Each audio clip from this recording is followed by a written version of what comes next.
So the topic, the focus of today is gender, and I'm going to talk about a very couple unusual examples, maybe a little unusual, but not, because you'll begin to see how familiar some of the things are. I'll let you go. There we go. What do you think of as a man's food? Steak. Ribs. Milk. Milk? Not a drink, but milk. Oh yeah, men drink milk. Yeah, you know that is sort of a thing. With some. What's another man's drink? Beer. Yeah. Whiskey, scotch, hard liquor, like that. Why is steak like a? So it's not just meat in general, but it's like a hunk of flesh. Why do you think that is? Because back in the day, the men used to be the hunters and the women were the gatherers. So I think that like tradition still goes along with it. Like men are supposed to have the meat. So it's definitely, we have a tradition of it. Do we know that men were the hunters? Yeah. And we don't know that, you know. So that's actually a question mark. That's a question to be asked, is the labor divisions and who did what and how, you know, if they were gendered or not. And that actually varies quite a bit cross-culturally. And I'll give you an example that sort of falls in those guidelines. But with Cherokees, this is historic Cherokees. So in the 18th century especially, these British, it's a lot of British commercial agents, in fact, are going into the interior of the Southeast, and they're shocked and appalled by Cherokee society. And because part of the reason they're shocked and appalled is because women have a very strong role, and kind of they very much directed the household from all these different accounts, and it was this sort of in there again this matrilineal system where the inheritance is figured by inheritance through women, through females. So if there's any problem, you know, the marriage is seen as something that's for love and of convenience, and once it's not convenient, then the men can go on. And women were also agriculturalists. I mean, that was all that clearing and all that work was for women to do. And this conflicted with British ideas of a gentleman farmer. And have I told you this story before? About the raising cattle and stuff? No? It's one of my favorite stories because, you know, the women are doing this agricultural work, and there are these incentives coming from the colonial government and then finally the U.S. government to create, you know, part of the civilization process was to make people farmers, self-sustaining farmers, but in that sort of gendered way that was familiar, especially coming from British society. So men were supposed to be the farmers. But the Cherokee women were really glad to get kind of support and more resources, and they were very enthusiastic, but you know, the reaction was, oh my gosh, this is going the wrong way. Why aren't men participating in this? We're giving all these incentives. And so then the policy became, well, you know, men are used to hunting, and really Cherokee men would go off for weeks on a hunt, and they just sort of, you know, bring back some game, hang around the home a little bit, and kind of relax until the next episode. And the women are, and so, you know, the colonial powers are offended by this because they feel like the women are doing far too much work, and it should be, men should not just lay around. And so they tried to encourage having herds of cattle especially. And the men kind of liked that, because what they did was that they would let the cattle run feral, and then when they wanted something, they'd go hunt the cattle and bring them home. So it totally thwarted all of these, sort of gendered plans that the U.S. government had, the British colonial government and the U.S. government. It took a long time for it sort of to switch over. So, meat for men. Now, I'll in another lecture, I'll present some other ideas why that's so associated, because Claude Lévi-Strauss has an explanation for some of that too, for some of that gendering. But I'm going to give you more of a historical background, and particularly, I'm doing this from the European side of things, which doesn't mean it's the only way to look at gender and food. But you can take this model and then think about other sorts of contexts, and especially we have this example, a great example from Oaxaca, from the cooking technology, and sort of how women's techniques and ideas and manner of preparing things is another very sort of gendered thing in Zapotec society. Let's see. So men eat meat. Yeah, keep that in mind. Well, it'd be hard to avoid it here. So if we start with sort of medieval roots of looking just at food and consumption, there's this strongly moral element to it, and this is something that's come up in different contexts. Already too, whether something is good for you or bad for you, and so on. Especially overindulging gluttony was seen. Now here's where we get into some gendered components, because it has to do with sexuality too, where gluttony was also seen as kind of an overlustfulness of the body. Like you're overindulging, overstimulating, overfilling, and it's like too much. And so it's framing, the medieval thought was really framing those sensations and the physical existence of the body in these sort of sensual realms, And so what's fasting? That's renouncing, right? It's rejecting your body's desires, or keeping them at bay and having this suffering and sacrifice. So that was seen as kind of I figured out isn't that why they call it breakfast? Yeah. Because you're breaking you're eating. Yeah, you're breaking the fast. And so a really good medieval Christian wouldn't break that fast until when? After Mass, right. And that's the real breaking. And what do you initially break your fast with? The Eucharist. Yeah, the Eucharist. So it's not going to having a bowl of cereal. It's you gotta wait till you've sort of purified yourself and you're at a certain state. So that's the sort of daily penitence you're supposed to observe.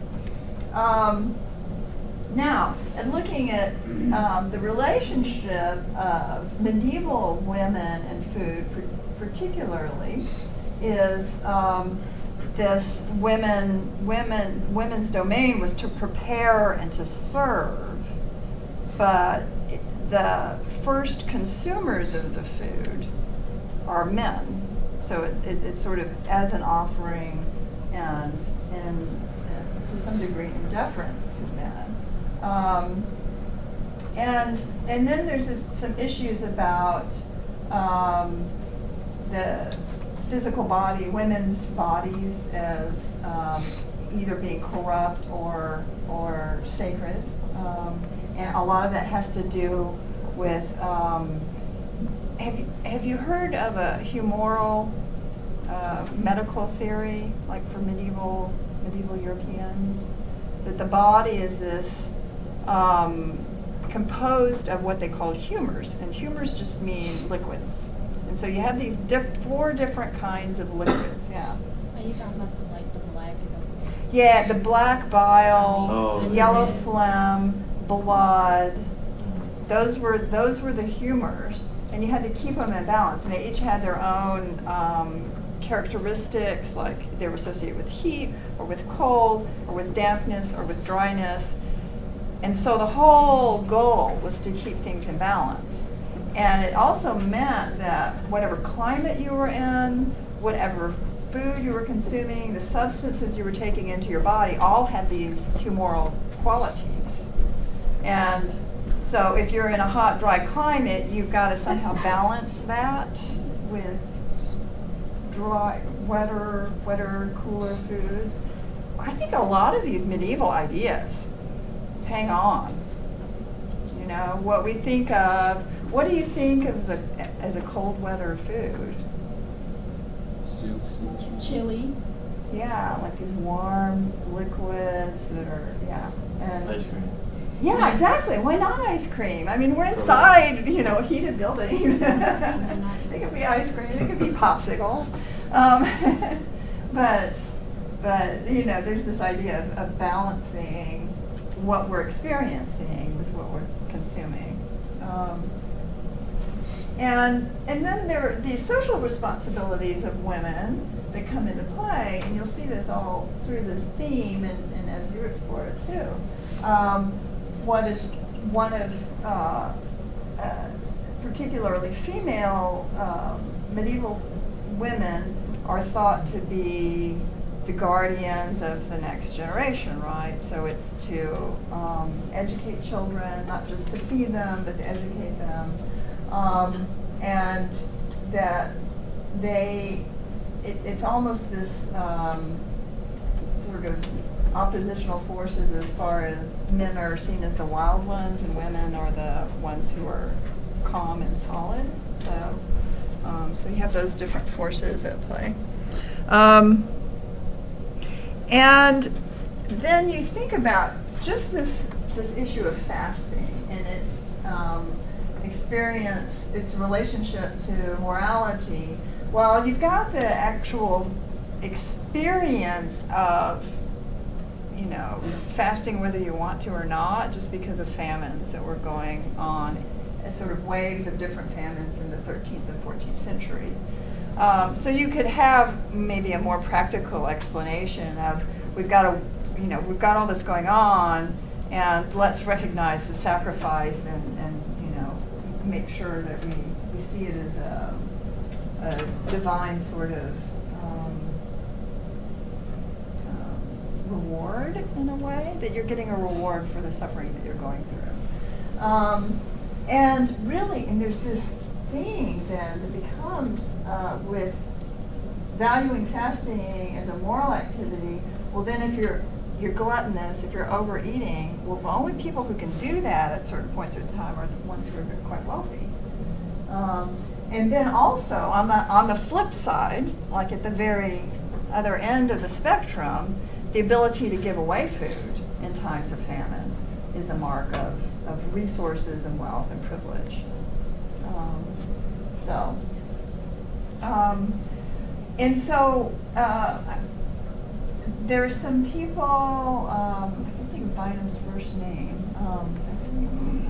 Anyway, there's a few people who have written really nice sorts of books and other analyses of looking at like the initial seeds and the relationship of gender relations and then eating habits, eating disorders as well.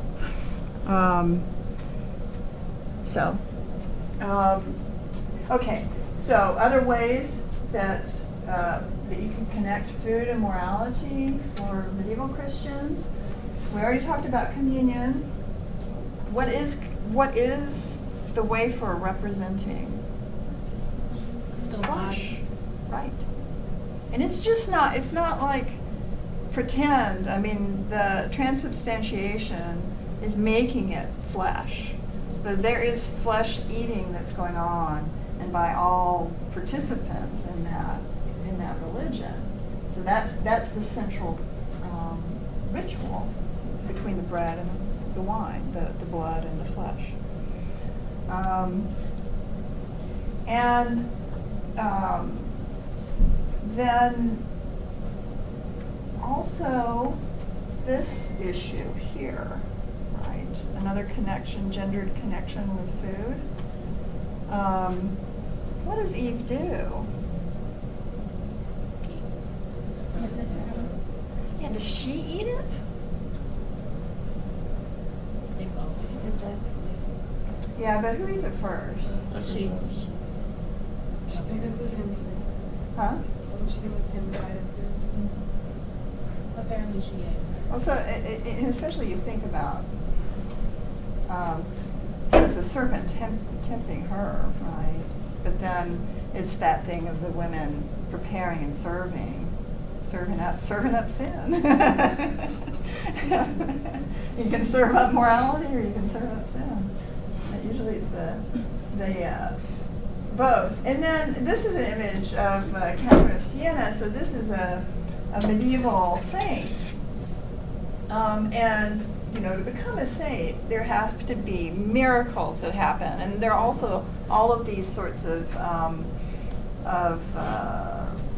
accounts about the saints because they're so notable, right? And what she talked about is her particular experience is, again, fasting. She takes nothing into her body, and that's a way of purifying it because the only and for many of these medieval saints, the only food that they're consuming is the Eucharist. And so they have only that purified, pure food to sustain themselves, if anything at all. And that experience of suffering actually is what's intoxicating for her. Not drinking wine, but it's those pains that she's going through, yeah. Wait, so it's not a painting of her? It's her. That's pleasant. Yeah. See, we gotta get, you know, it's gritty. The medieval period is just like fleshy and gritty and in your face, and then things back off. I'm gonna, you know, it'll be sort of the same sort of issues, but really dressed up in quite a different way as we move forward in time. Here's another example. So this is in Siena, Italy.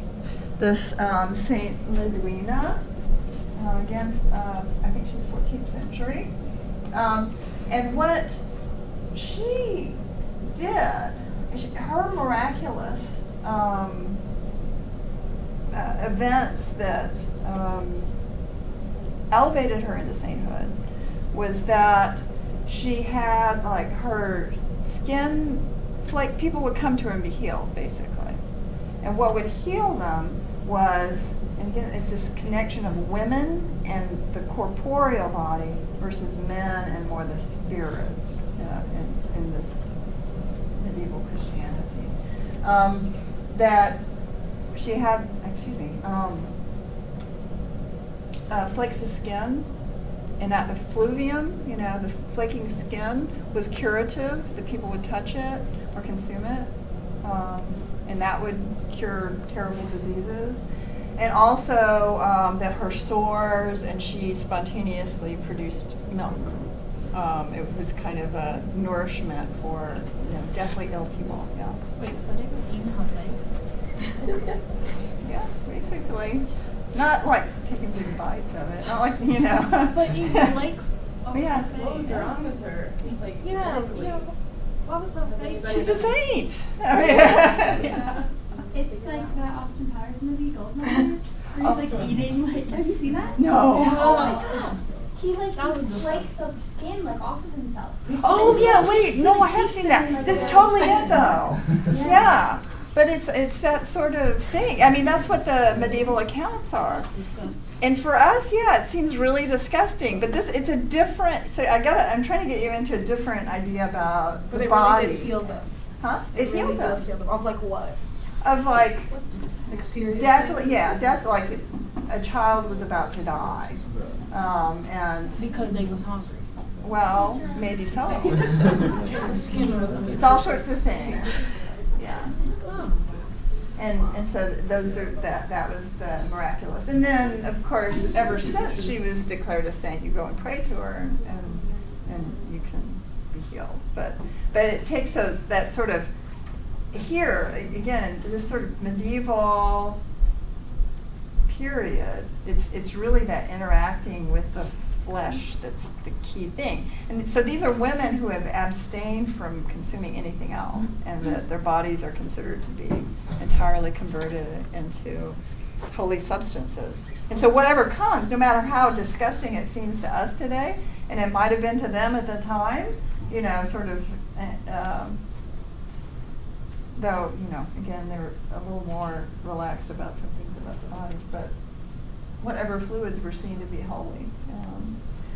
And so, so women, definitely this physical flesh, and then men, this divinity and spirit.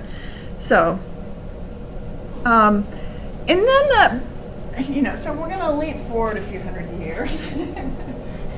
Because you have all these humoral theories and all this sort of going on. And then the development of other ideas about the body, So you mean to tell me she was like really old and basically starving herself? Yeah. And she was still able to produce breast milk? Well, that's the magic. She's a saint. She was a saint. That's the divine miracles are supposed to be like that. It shows that they're miracles. And the key thing was this thing of producing milk. And so when we think about what's man's food and what's a woman's food, and we're not even talking about other kinds of genders, but what's supposed to sustain them, some of these things are coming, really deep roots in European society. And then what is the one food that humans produce themselves? Milk. Yeah, we're mammals, right? And Linnaeus in the 18th century puts us in that category because women produce milk. And there was this sort of blip at around that time in the 18th century. So before that, wealthy women, nobles and so forth, would have wet nurses. And so the women, elite women weren't necessarily nursing the babies themselves. But kind of around this time, he was really an advocate that this is part of our nature and that women should nurse their own babies. They should give their own milk to their own babies.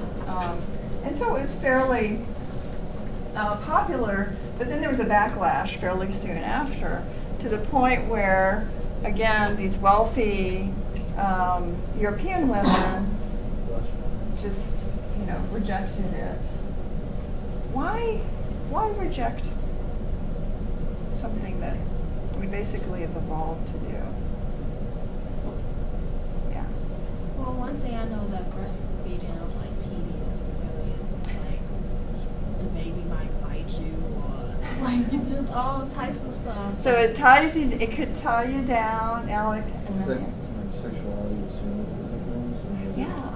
yeah. So some differences in what breasts are supposed to do. Well, I think just that, and in addition, they didn't, it was only sexual, and then they didn't realize all the benefits that could be known to them. Right, the potential, right. Just being compared to animals, people today still are we're not related to primates at all. Yeah. To the point where they just Yeah.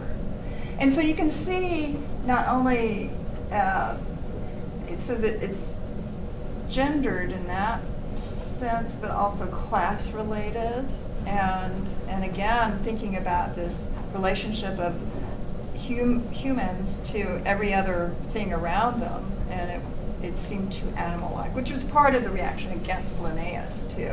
That it seemed unchristian. I mean, there was a lot of doubting of.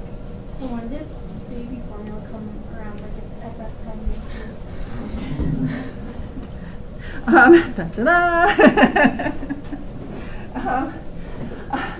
So, I'm framing this. The first artificial foods are in the late 19th century, somewhere in there. So you have this elite disdain and sort of linking breastfeeding with animal natures and so forth, and just also women not wanting to direct so much of their energy towards that. But then with the cult of domesticity, the cult of motherhood in the mid-19th century, there's this shift back around where, hey, women should be paying particular attention to their own children, and that they should devote a significant portion of their time as part of household management and maintaining morality in the family and keeping the family together. 1850s, but then with other sorts of advances, and especially ideas about pasteurization and creating artificial milks that would be replacements. This is all happening towards the end of the 19th century and early 20th century. But again, it was this issue where it's seen as really primitive, and it's linked to class and especially race by this point too, where it's, poor people, a few resources of certain ethnic groups that are the ones who nurse because they have to, and if I don't have to, I'm not going to. And the first sort of bottle feeding of babies is more directed towards banking breast milk. Yeah. Wait, so Of other how did people. they like run out of milk? They just weren't nursing. Oh, yeah. So it's just like, it's amazing. Like all of a sudden, just like where you have that towards the end of the 18th century, where the Parisian women are like, oh, we can't nurse. It's the same thing in the U.S. too, and really across in Europe and in the Americas in certain settings. And so it also, this was accompanied by really different ideas of sexuality and development and gender and what women are supposed to be doing and what their bodies are like and what their minds are like. And this brings me to this example that I mentioned very early on, not that early on, maybe 3 classes or so ago. This Presbyterian minister, Sylvester Graham, who came up with again, it's this almost this humoral idea of if you eat the right foods and they're moral foods, it will make you moral. And he was really a very staunch advocate of changing yourself through changing what you take into you and the environment around you as well. And so I'm going to show you a documentary that kind of gives the basics. I showed you that little clip about the Kellogg's, but the Kellogg's were Grahamites also, and very much left onto the bandwagon. And it was in reaction within this context of women and food. And here's a link to an example of the 1830s Graham diet. Oh my gosh, come on thing. Why is it? I wasn't doing this earlier, but anyway, treatise on bread and bread making. And I have this Michael Pollan quote from one of his books that it really sounds a lot like the Graham diet in some ways. But this should sound really familiar. Fresh fruits and vegetables. So sort of this is in the midst of industrialization, so it's saying, hey, maybe all this industrial food isn't really the best, healthiest thing for us. Whole wheat and high fiber foods. And what is that in reaction to? What kind of breads do you think were particularly valued? I think refined white breads. White bread. And it's also, the reaction too was this sort of racialized reaction of, oh, those rough brown breads are for brown people, and we really should be eating the refined white. And Graham is this advocate saying, no, the healthy food, and this is again morally healthy food. It's not that he did a lot of nutritional studies and looked at the components that were in these things. It's this idea of what can get you closer to nature, and also control certain natures in people. Oh no, what's happened to the man's diet? No meat. Yeah.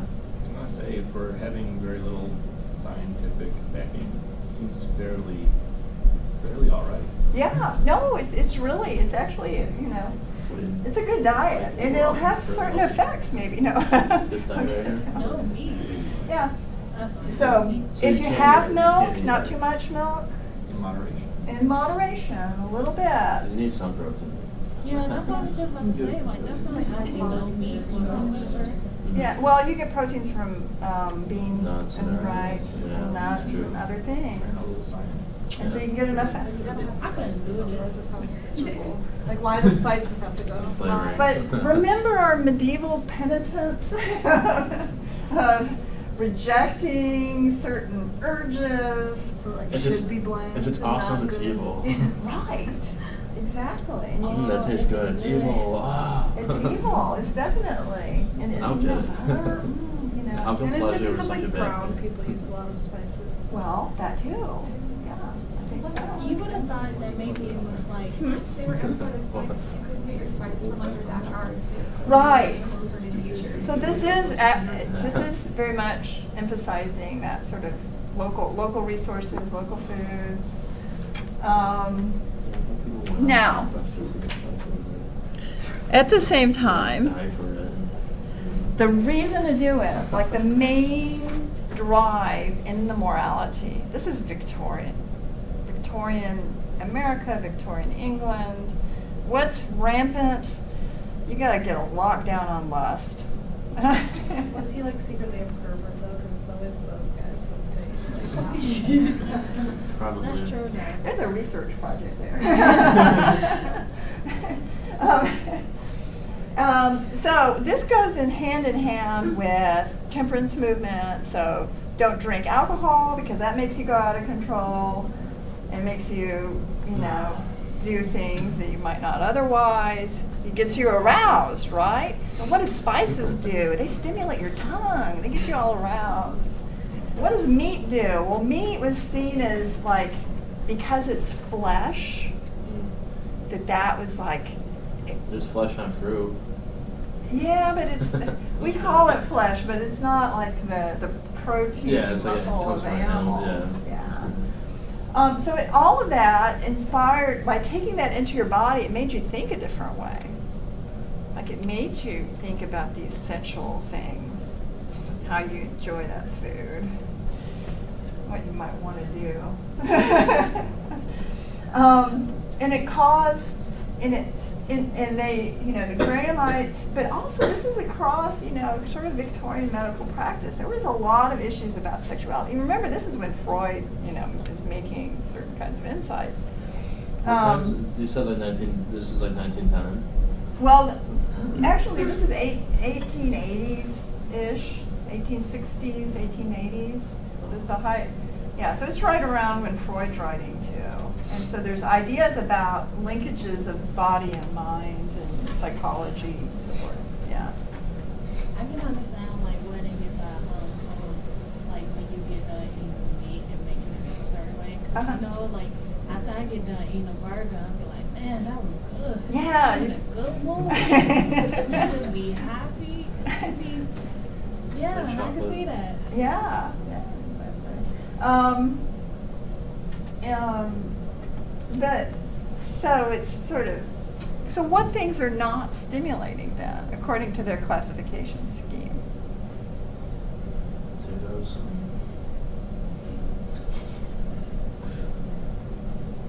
Whole grains, vegetables. It's like bland foods.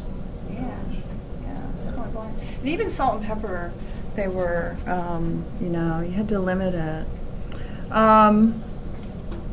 So, and it wasn't just food, but it's also other habits to keep yourself clean. And literally, like frequent bathing. So here's, especially with American Grahamism, we move away from even Europeans in this emphasis on personal cleanliness, like all this frequent bathing that's typically expected. And again, it's this middle to upper class, because who has a lot of water, who can bathe frequently and really, you know, always expect to have it. You know, it's this interesting thing. So yeah, vegetarianism, and then also you'll see in the documentary a little bit too. I have to show it next time. That it's what else can be stimulating besides food. Yeah, that. So you know, no. I mean, most of this is to prohibit masturbation, because that's like the worst sort of stimulating yourself was what you really weren't supposed to do. That sex was only supposed to be for procreation. That's the moral thing. Yeah, because it leads to insanity and blindness. Oh. So, but what's another way to stimulate yourself? I mean, no, I say that. Crap. Drugs. So, but this doesn't involve ingestion or touching yourself. No ingestion. Owning things? Yeah, owning things. Yeah, so materialism. So having like lush tapestries, lots of pillows, comfy bed, all of that could stimulate you into immoral behavior. So part of what they had were these communities. Graham had a community. Kellogg had this idealized community where you could come and live there and live this pure lifestyle. I was gonna say all this seems to be really brought up in the whole utopian movement of like mid-1800s. Oh yeah, absolutely. It's part of that same thing. No question whatsoever. And it's very much in conversation with all of the degradation that's seen to be going on with industrialization and urbanization and all of these different pressures and imperial, you know, struggles and so forth going on. So yeah, here you can go live in the Graham Temperance House. It's not just eating the right foods, but it's abstaining from all of this. So what is this saying? It's saying that particularly, yeah. Oh, I was just, is that like where Foodways is? Oh yeah. Like the streets in Chicago. Yeah, definitely. Yeah, he was very much inspired by these and similar movements. Yeah. Okay, so if this is a time when they're not supposed to have like materials, like really nice material, then why does every time you look at a like a Victorian woman, she like look real nice and fancy? Yeah. And all this other stuff? Right. It's a struggle. It's in reaction to that, and it's also trying to get that under control. If you look also as far as like material culture of Victorians, they've got tons of stuff all over the place, really crazy, you know, this crazy fancy furniture. So there's all that. That's the stimulation that Graham is thinking that's leading to immorality. And then they used to like wear certain stuff to make their body look nice. So Yeah, it's like, right. That's confusing. Right, and that's what I'm going to talk about here, is that what the emphasis particularly focused on women, and then, you know, women in femininity as in conversation with masculinity. So what are women supposed to, what's an ideal woman supposed to be like? It's this idea of very fragile nature and prone to not, like if you're too healthy, you're seen as being unfeminine because you're strong like a man. Ooh, so this idea of strength and weakness really comes out in the Victorian period. And women, and this is the beginning of sort of medical practice more like as we know it today. Yeah. Isn't it like Jane Eyre, like you're supposed to be, like you said, like not fit, but like not too sickly. You're just supposed to be like very small and fair. Yeah, so fair-skinned. You know, you're not spending a lot of time outside hiking across the moors, even though and in fact, there's this one story. It was a very popular story at the time, in a romance where a man was enchanted by these two different women and couldn't really decide. But then one, they're both caught out in a terrible thunderstorm, and one woman gets sick and almost dies, and the other one is fine. Who does he choose? The one that's sick. Yeah, the sickly one. Because it's this idea of fragility. It's not like, oh yeah, my generation is going to last because she can survive the storm. Totally different idea of womanhood. So being this invalid, and then these clothes that they're, a lot of the clothing themselves are not conducive to a lot of physical activity. It's to be very decorative. So a very different shift that's going on. And that digestive problems start to really be associated with women and diagnosed for women and thought about with women, and particularly with adolescents. And what do you think the doctors of the time thought the root cause of adolescent women's ill health was? They was sin. Sin from, yes, too lusty. Is all that potential for lust that you had to get under control. It was a treat. Yeah. So these are, and there's been some nice studies of early medical records, 19th century medical records and diagnoses, and sort of what the interactions were like. So these doctors are male doctors. The mother is bringing in the daughter. Who do you think the doctor talks to? The mother. And they, and the doctor prescribes the medical treatment. So the mother will tell what, and so that, this teenage woman is just kind of seen as almost an afterthought. She doesn't really have a voice in the proceedings. And really it's this physical exam, because she doesn't know what she's talking about, basically. It's the way a lot of these visits seem to go. And that they're described as sullen, sly, peevish. Well, yeah, I'm not too surprising.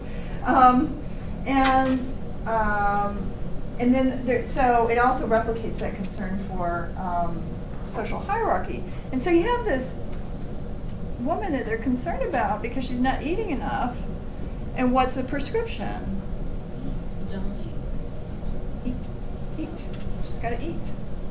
And part of it too was that since she's not behaving properly, she needs to be kept on her own until she does behave properly. So she's socially segregated. She also, the common prescription was to increase monitoring. So to check how much she eats and what she's eating, to weigh her regularly. So that these are anorectics. This is like the worst possible scenario. What were some of the foods that so we're getting into women's food? I asked what a man's food was. What were foods for especially adolescent women? Light, sweet things. Very light. What's a snip of roll? teeny tiny piece. A little bit of now we can get to my first thing for today. I saw these. It made me think of the imported foods because these are Italian lady fingers. I might have that in my apartment, just sitting on the counter. Have you tried them? Can I see the front of it? Yeah. I Yeah. sit on my counter in my apartment. Yeah, they have them at Kroger. But I thought, well, this will work for today, for lady fingers actually. But it's this idea of how spicy. Have y'all had lady fingers? Yeah. How spicy are they? Yeah. How are they? Do you feel like you have a meal once you have them? So this is a crunchy cookie kind of version of it. Why are they called lady fingers? Well, They're like why do you fingers. think they're called lady fingers? Why aren't they man fingers? They're small, dainty, 13. Small, light. Those are, I know, those are the size of finger. Are they always that big, or are they traditionally made way smaller? Because that seems like a man finger. Yeah, I know, definitely. Me too. The ones I've seen, yeah, they're usually.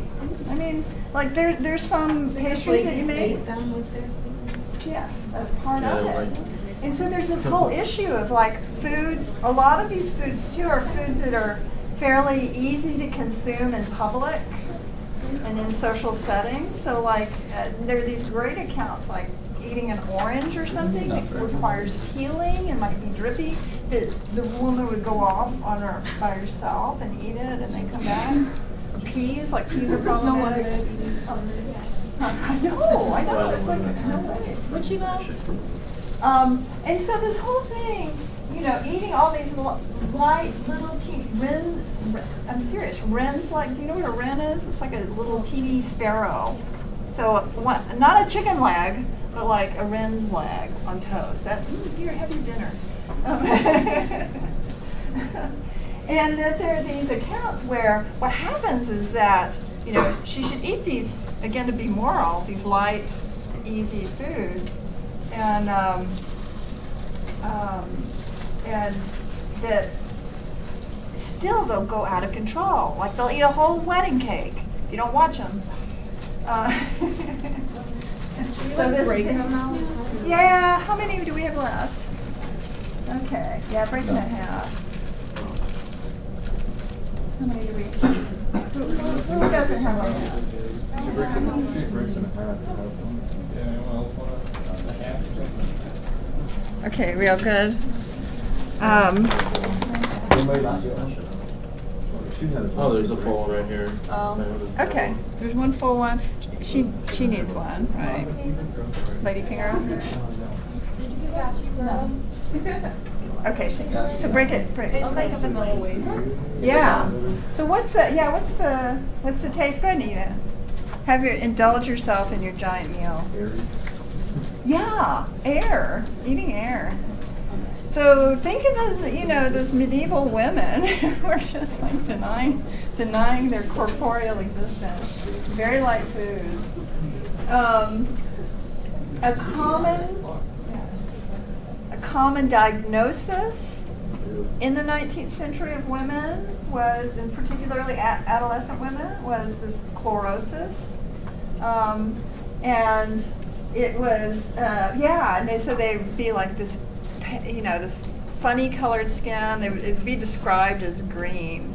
But imagine if you're, like the diet that I just showed you, if you were eating mostly that, what might be some other issues that you would have? Maybe not get enough calories. Yeah, You not, will be. yeah, not enough You won't vitamins. have any color. So there are different sorts of vitamin deficiencies, mineral deficiencies, that different sorts of, and if you're not going out in the sunlight too. I mean, vitamin D deficiencies, all these sorts of things will make you feel really crappy, low energy, can lead to skin changes, and so forth. But it was attributed, it was called aversion's disease because it was, the root cause was seen again as this lust that the woman had for somebody else, and that she was not able to fulfill it, so it was making her sick. And so there are these great, like, Miss Penny's pink pills, that was for chlorosis. You know, there were these different medicines that were out and about that were to treat it. And then what were you not supposed to have? Okay, I don't think I have enough chocolate, right?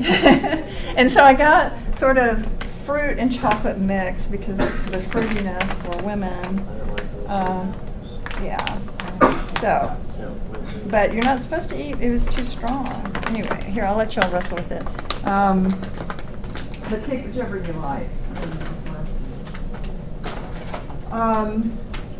And so all these things, coffee, tea, chocolate, those stimulant beverages especially, it's warm, it's rich, it's often sweet, and it's stimulating. They all have stimulants. And that was too much, again, within that sort of idea of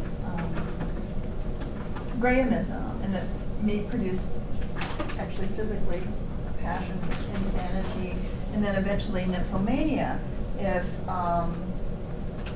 eat too much meat, you'll become a nymphomaniac. Yeah. You can that.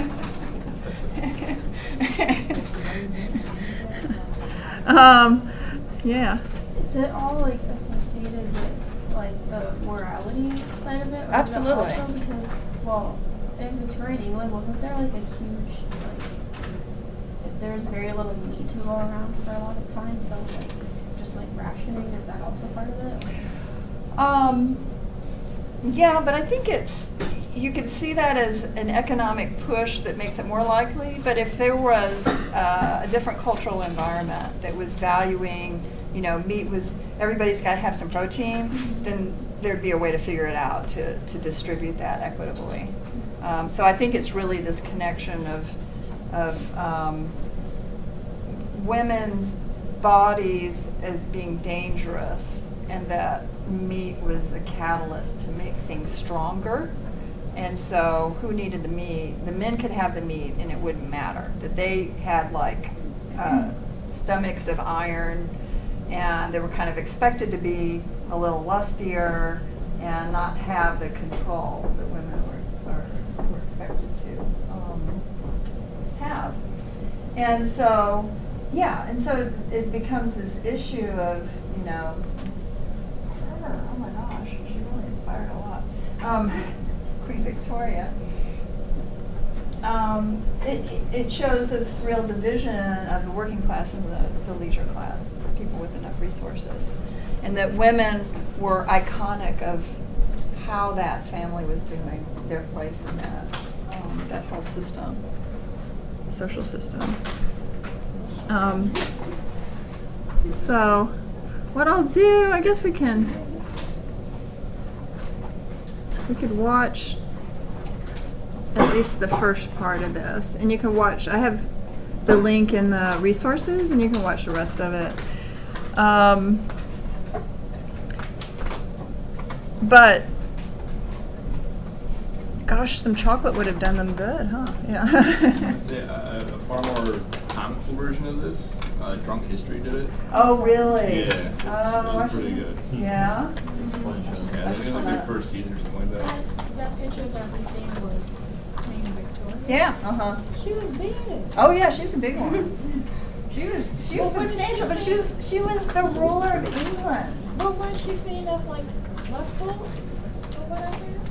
I don't think anybody, well, she was actually lustful, but she had some scandals attached to her. But no one ever said it to her face because she was strong. She was the queen too. They couldn't just be like, you need to lose weight. No. Like, It was like usually they you. would have thought like Just let her we want our rulers to look like us and look like, that's usually how Yeah. they have it. Yeah. But it talks, it shows that relationship between power and how your body can be. How are you supposed to like say like babies are fragile and to have children you're expected to have like wipers and be like grounded? Yeah. It is. It is. And it was a problem, and that's why there was a lot of concern for motherhood, I think, too. And, you know, because of that fragility, you had to, women had to be more protected.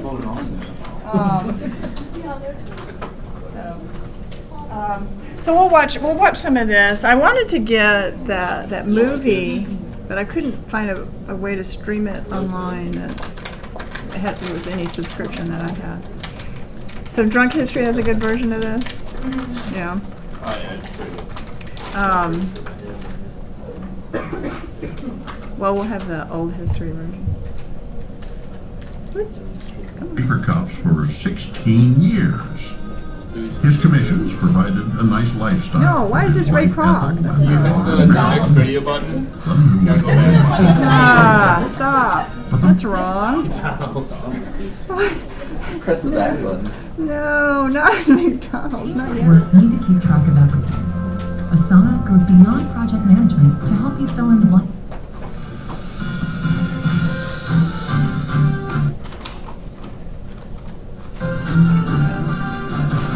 Let's try to get past that.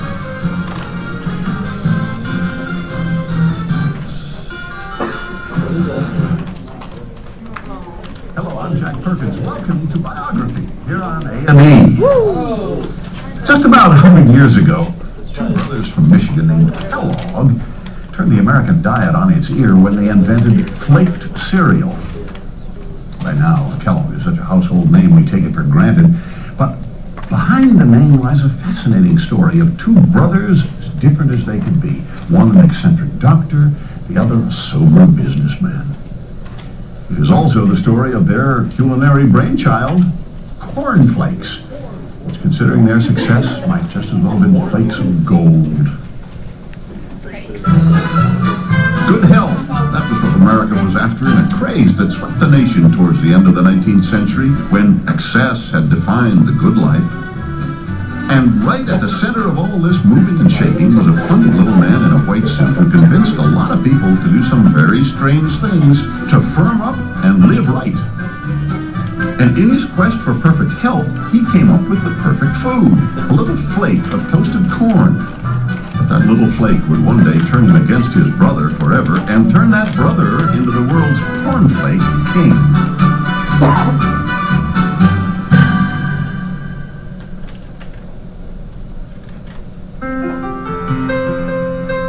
The Michigan frontier in the America of the 19th century, this vast and rugged place so full of hardship and possibility, was where the Kellogg family made their home. John Preston Kellogg, a farmer, with his wife Ann and their family, struggled to make a living here. They were pious Christians who trusted that God would see them through the worst of times. Their fifth son, John Harvey, was born on February 26, 1852. He would later be the beacon of healthful living in America, but he began his life as a small and sickly child. He nearly died of tuberculosis and was kept out of school until he was 9 years old. Like many people at the time, the Kellogg's distrusted doctors. Physicians were not held in the greatest of regard before the Civil War. They were thought of as sometimes butchers, and sometimes all of them were grouped together and called quacks. Part of that has to do with the fact that medical treatment was often as frightening as the disease. As a boy, John Harvey had watched in horror as a sick friend was placed upon the kitchen table to be bled, still a common practice at the time. The sight of blood revolted him, and when his mother later asked him what he wanted to be when he grew up, he said, anything but a doctor. When John Harvey was still young, the family moved to Battle Creek. Here, his father began a successful broom manufacturing business and put John Harvey to work in the factory when the boy was just 11. But young Kellogg didn't like factory work. He loved to read books. He decided he would be a teacher. John Harvey's brother, Will Keith, was 8 years younger than John. He went to work in the broom factory too, but there he learned that he had an eye for business and his future course was set. By the time he was 14, Will became a full-fledged salesman. The year John Harvey was born, his parents joined the Seventh-day Adventists, a new religion in Battle Creek begun to prepare for the second coming of the Lord. The Adventist leaders, Ellen and James White, were rapidly gaining fame through the visions Ellen White experienced. In her visions, she was instructed by God to purify the body by not drinking tea, coffee, or alcohol, and not eating the flesh of animals. The Whites soon began to notice young John Harvey. He was an unusually studious and determined boy. Ellen White told her husband she had had a vision. John Harvey would one day fill a powerful place in God's service. They decided immediately to groom him for a major role in the church. So in 1864, when John Harvey was 12, the Whites offered him a job printing pamphlets on health reform. The boy and the job were perfect for each other. He would be exposed to the very principles on which he would base his entire career. And the more he read, the more he knew that good health was the path for him. At the age of just 14, this child of the frontier swore off meat forever and became a lifelong vegetarian. Through his determination and hard work, John Harvey became like a son to the Whites. In 1866, the Seventh-day Adventists opened a convalescent home in Battle Creek dedicated to natural healing, and the Whites decided John Harvey would make a perfect healer there. So they persuaded him to give up his dream of being a teacher. When he was 20, in 1872, John Harvey set off for the East Coast to begin his training in water therapy. Water cure was one of the fastest growing forms of alternative therapy. It consisted of an extensive regimen of baths for the outside and the inside of the body. There were over 50 water cure resorts around the nation, and 30,000 people subscribed to the Water Cure Journal. John Harvey was intrigued by what he learned at the Water Cure Institute in New Jersey, but after a few months he began to question the therapy. Dr. Kellogg believed that the water cure people, who were quite numerous in that day, had a lot of good things going for them, but they tended to be extremists. There were some water cure people, for instance, who insisted you drink 40 to 50 glasses of water a day. He felt that there should be moderation in these things. Kellogg wanted to learn more about healing, so he took a new momentous step. In spite of his childhood squeamishness, he decided to become a doctor.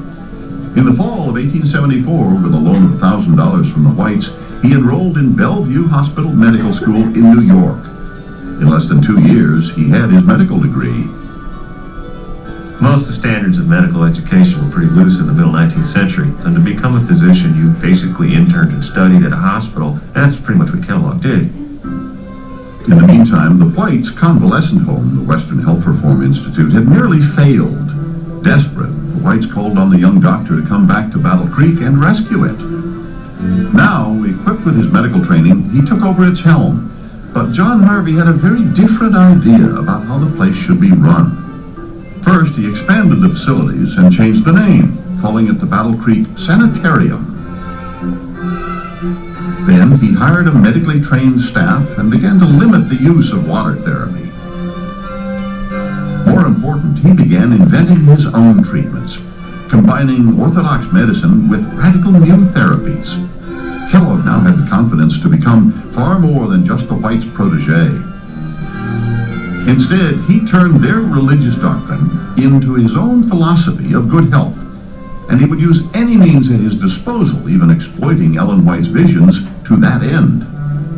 Dr. John Harvey would talk with Ellen in these trance situations and implant his ideas for diet therapy in her mind, and as she recovered her normal condition, they came out as pronouncements from on high and became part of the church doctrine. Now, John Harvey had a vision of his own. The ambitious young doctor would make the Institute his University of Health, and he would limit, though not eliminate, the role of the Adventists, turning their tiny convalescent home into a mecca for health seekers from around the world.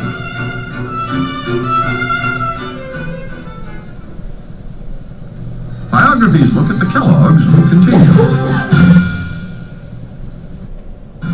Biographies look look at the Kellogg's continues here on A&E.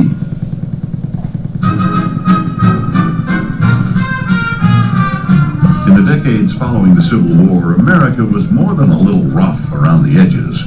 Men drank, smoked, and spat while women looked the other way. These were prosperous times for many, and money in the pocket meant food in the belly. A lot of it. Typical American diet in the 19th century was heavy, and heavy on fats and fatty meats if you could get it. People thought that fat was good for you and that it had a lot of flavor.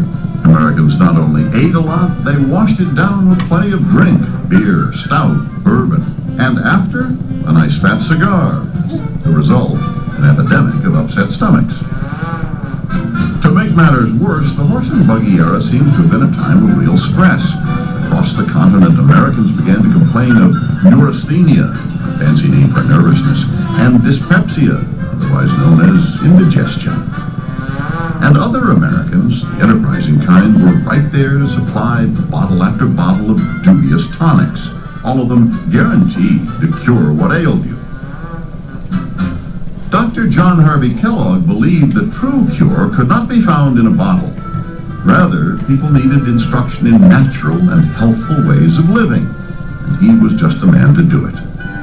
Dr. Kellogg's Battle Creek, Michigan Sanitarium offered cures for all the worst maladies of the day. The SAN, as it was known, was the very height of modernity, a cross between a European spa and a spiffy American medical clinic. Okay, I'll stop there.